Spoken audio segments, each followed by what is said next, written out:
উফ, বাইরে কি জোরে বৃষ্টি হচ্ছে। আর আজকে বাসায় রান্না হয়েছে ভুনা খিচুড়ি। ও মাই গড, আমার তো একদম জিভে পানি এসে পড়ছে। আমি আগে খাবো তারপরে ভিডিও করব ভেবেছিলাম, ভাবলাম যে না থাক, একটু শেয়ার করি আর সব আপু এবং ভাইয়াদের এবং সব ফ্রেন্ডদের একটু লোভ লাগে। তো আসুন বেশি কথা না বলে আগে খাই আর আপনাদের সাথে কথা বলি। তো ভুনা খিচুড়ির সাথে কিন্তু এখানে মুরগির মাংস ঝাল করে ভুনা করেছে, মিক্স সালাদ, লেবু। আর ভুনা খিচুড়ির সাথে যতই মাংস হোক, আমার কিন্তু শুটকির ভর্তা ছাড়া একদম চলেই না। আমি কিন্তু শুটকির ভর্তাটা ভুনা খিচুড়ির সাথে মানে খুব পছন্দ করি। তো যত কষ্টই হোক আমি শুটকির ভর্তাটা আগেই মানে বানিয়ে নিই। তো যাই হোক, আগে খেয়ে নিই। দেখুন, মাখার আগে আমার পাতে মশলাটা পড়ে গেছে।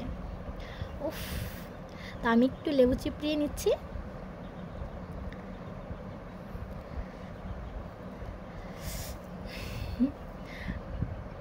আর শুটকির ভর্তাটা একটু নিয়ে নিচ্ছি। এখন অনেকে বলবে শুটকি খায়, কিন্তু যারা শুটকি পছন্দ করে আর যারা খায়, একবার খেয়েছে, তারাই বুঝবে যে ভুনা খিচুড়িটার সাথে শুটকিটা কতটা ভালো লাগে। তো বেশি কথা না বলে আগে আমি খেয়ে নিই।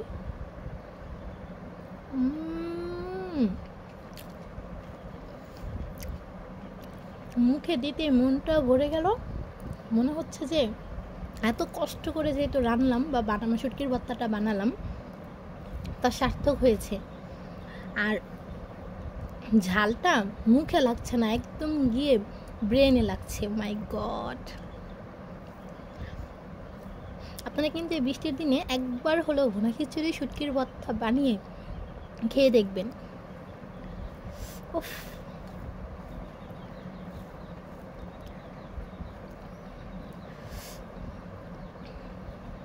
আমার তো মন চাচ্ছে আমি এখন আর মাংসই খাবো না, পুরোটা আমি শুটকির ভর্তা দিয়ে খেয়ে শেষ করব।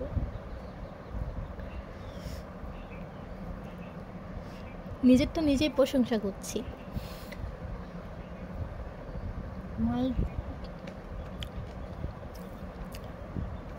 এত মজা লাগে কে, এত স্বাদ কে। উফ, সেই ঝাল হয়েছে। খিচুড়িটাও একটু ঝাল ঝাল করে রান্না করা হয়েছে। আর হচ্ছে মুরগির মাংসটা যে রান্না করেছি, একদম মাখো মাখো ভুনা ভুনা করেছি, একদম ঝাল করে। দেখুন, শুটকির ভর্তা দিয়ে, সালাদ দিয়ে আর হচ্ছে মাংস দিয়ে একসাথে মিলিয়ে মিলিয়ে খাচ্ছি। ভ্যারাইটিস খাবার হয়ে গেছে।